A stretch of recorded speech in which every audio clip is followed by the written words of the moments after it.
मुश्किल दौर शुरू हो चुका है। क्यों अगले 11 दिनों में चांद पर किस खतरे ने उड़ा दी है इसरो वैज्ञानिकों की नींद।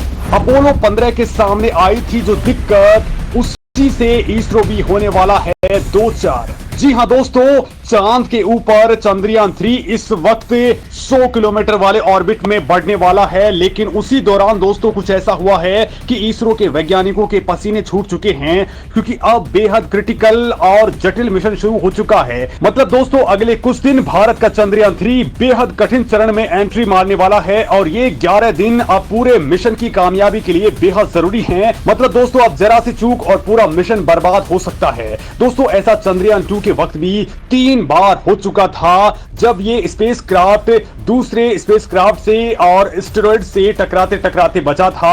और अब दोस्तों इसरो ने जो बात बताई है वो वास्तव में बहुत ही ज्यादा टेंशन देने वाली है, क्योंकि एक तो रूस ने भारत को टेंशन दे दी है और अब पीछे पीछे अमेरिका भी 2 बड़े यानों के जरिए ये खतरा बढ़ाने वाला है। तो दोस्तों इसरो इस मुश्किल से कैसे पार पाने वाला है, दूसरे देशों के यानों से हमारे चंद्रयान 3 को इसरो कैसे बचाएगा, और आखिर रूस ने भारत को अचानक से किस बात की बड़ी टेंशन दे दी है ताकि ये खतरा और बढ़ गया।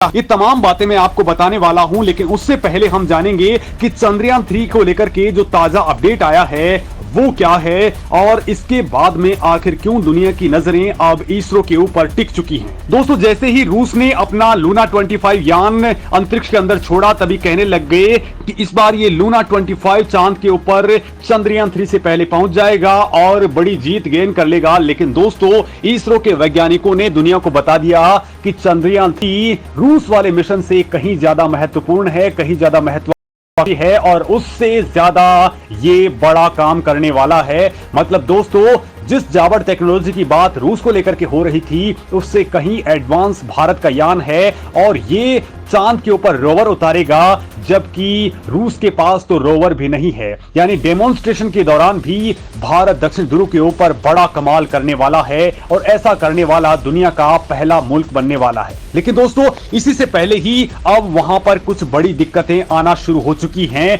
चंद्रयान 3 इस वक्त चंद्रमा के तीसरे ऑर्बिट में है, यानी कि ये सतह से 1437 किलोमीटर की डिस्टेंस पर है और अब 14 अगस्त को ही चांद की सतह से 100 किलोमीटर के पास ये पहुंच जाएगा।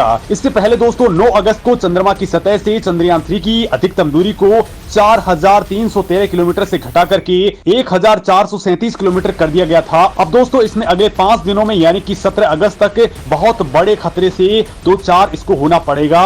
एक तो यान 2 भागों में अलग होने वाला है, मतलब लैंडर और propulsion मॉड्यूल अलग हो जाएंगे। तो वहीं दोस्तों इसकी 100 किलोमीटर वाली गोलाकार ऑर्बिट किसी बड़ी चुनौती से कम नहीं है, क्योंकि दोस्तों पहली बात तो यह है कि यहां पहुंचाना ही इसरो के लिए बड़ी बात होगी। ऊपर से यहां पर सबसे ज्यादा खतरा मंडरा रहा है, क्योंकि यहां पर मौजूद हैं दूसरे देशों के बहुत सारे यान। दोस्तों इस कक्षा में पहले से ही नासा के कई ऑर्बिटर चक्कर लगा रहे हैं, तो यहां पर कोरियाई स्पेस एजेंसी का ऑर्बिटर भी मौजूद है। और जब इसरो इस ऑर्बिट में पहुंचेगा तभी दोस्तों यहां पर लूना 25 भी पहुंच जाएगा और इसी ऑर्बिट में भारत का चंद्रयान 2 ऑर्बिटर भी चक्कर लगा रहा है। तो वहीं दोस्तों यहीं पर ही डेड पड़ चुके चंद्रयान 1 और जापान का ओयुना भी इसी ऑर्बिट में चक्कर लगा रहा है। और दोस्तों इसी साल अप्रैल के अंदर ही लैंडिंग के दौरान फेल हुआ जापानी हाकुतो आर मिशन और साल 2019 में फेल हुआ इजराइल का बेरेशीट मिशन भी चांद के ऊपर ही मौजूद है। अब भारत को दोस्तों इनसे खुद को बचाना है, क्योंकि एक ही ऑर्बिट में आधा दर्जन यान मौजूद हैं और इसी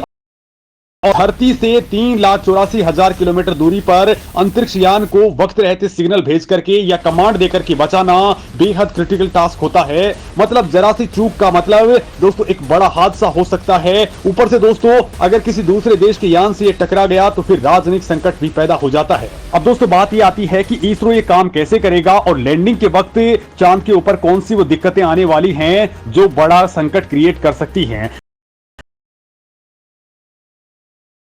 है वो लगातार मॉनिटरिंग कर रही है, जो अपने प्रिसाइज कैलकुलेशंस को ठीक रखने के साथ ही दूसरी स्पेस एजेंसियों के साथ भी कोऑर्डिनेशन कर रही है। System for safe and sustainable space operation management यानी कि IS4M की टीम लगातार हर लूनर मिशन को लॉरिंग यानी कि लैंडिंग से पहले ही चांद की कक्षा घटाने की ऑपरेशंस को बारीकी से मॉनिटर कर रही है। दोस्तों इसरो इंटरनेशनल ऑर्गेनाइजेशंस जैसे कि inter agency space debris cooperation committee यानी कि आईएडीसी के साथ भी लगातार कांटेक्ट में है ताकि समय रहते सभी डेटा शेयर हो सकें और कोई भी हादसा नहीं हो। दोस्तों आपको बता दूं कि साल 2019 में जब हमारा चंद्रयान 2 छोड़ा गया था तब भी दोस्तों उस यान के ऑर्बिटर को अब तक 3 बार टकराने से बचाया गया है और अब तो चांद के ऊपर चंद्रयान 3 को रूस के लूना 25 से भी सावधान रहना पड़ेगा, जिसकी दोस्तों एक तो सिग्नलिंग की दिक्कत हो सकती है, साथ ही ये 16 अगस्त को ही चंद्रमा के 100 किलोमीटर वाले ऑर्बिट में पहुंचने वाला है और 16 अगस्त को ही चंद्रयान 3 भी इसी ऑर्बिट में मौजूद रहेगा।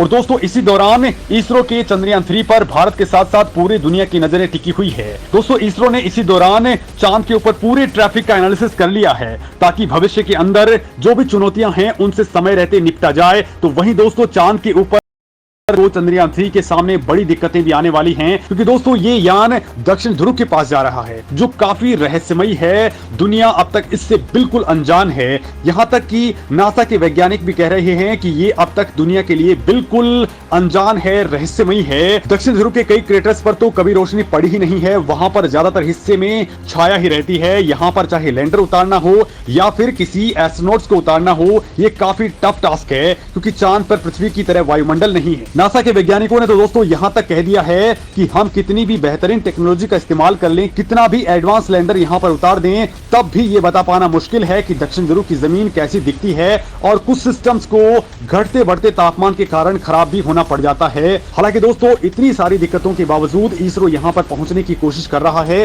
लेकिन दोस्तों इसरो चांद पर सॉफ्ट लैंडिंग के 15 मिशन की ड्यूरेशन को 15 मिनट ऑफ टेरर यानी कि आतंक के 15 मिनट कह रहा है। तब लैंडर को अपने इंजनों को सही समय और सही ऊंचाई पर फायर करना होगा और बड़ी बात यह है कि इसी दौरान सही मात्रा में ईंधन का यूज करना जरूरी होता है। साथ ही दोस्तों चंद्रयान 3 के इक्विपमेंट्स को चांद की घाटियों, पहाड़ियों और गहरे क्रेटर्स का सटीक स्कैन करना होगा, तभी ये सही तरीके से लैंड हो सकता है क्योंकि दोस्तों उस वक्त इसरो के कमांड नेटवर्क में बैठा कोई भी साइंटिस्ट इसे गाइड नहीं कर पाएगा। ये सारे के सारे काम अपने आप यानी कि ऑटोनोमस मोड में होंगे।